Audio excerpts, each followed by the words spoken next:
The Whispering Shadows. It was late autumn when Eleanor moved into the old house at the edge of town, drawn by the promise of solitude.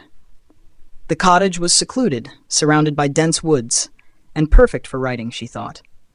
It was exactly what she needed after the chaos of the city had burned her out. From the moment she stepped inside, there was a coldness in the air that lingered, no matter how many logs she threw into the fireplace. She blamed the drafty windows, the stone walls, and the fact that it had been abandoned for years. But the house held secrets, secrets that began to unravel slowly, like threads from a tightly woven web. The first night, as she lay in bed, the silence was deafening. She could hear the wind howling through the trees, but beneath that, there was something else. A faint whisper, like a voice carried on the wind. She sat up, her heart racing, straining to listen. Nothing. She laughed it off, convincing herself that it was just her imagination running wild in the isolation. But the whispers returned. The second night, they grew louder, more insistent, as though they were coming from inside the walls. "Eleanor," the voice breathed, barely audible but unmistakable. Her stomach twisted, and she pulled the blanket tighter around herself. "I'm just tired," she whispered aloud, trying to shake off the unease creeping up her spine. On the third night, the whispers became impossible to ignore. "Eleanor." They beckoned again, this time clearer, closer. She bolted upright, the hairs on her arms standing on end. It wasn't her imagination.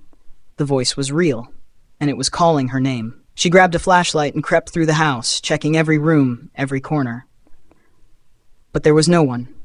The voice was gone. By the fourth night, the voice was no longer a whisper. It was a constant, murmuring chant, as though multiple voices were speaking at once. The sound filled the house, surrounding her, making it hard to think, hard to breathe. Panicked, Eleanor decided to leave. She threw her belongings into a suitcase, her hands trembling as she fumbled with the keys.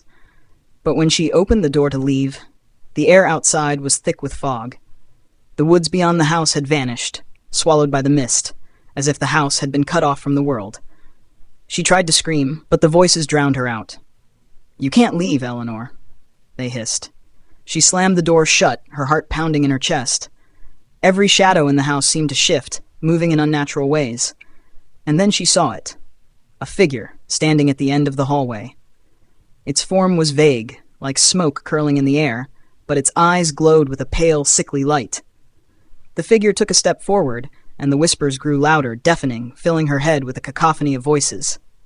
Desperate, she ran upstairs, locking herself in her bedroom. The walls shook with the sound of footsteps, dozens of them, like unseen figures marching through the house. The shadows under the door moved, twisting and writhing, as though they were alive. Eleanor backed into a corner, clutching a lamp, her breath coming in shallow gasps. "What do you want?" she screamed into the void. The voices stopped. And then, in the sudden silence, one voice spoke. Clear, cold, and right next to her ear. "You." The lamp flickered, and the shadows on the walls began to take form, twisting into ghastly shapes, their eyeless faces staring at her, mouths open in a silent scream. Her vision blurred as the walls closed in around her. She tried to run, but her legs wouldn't move.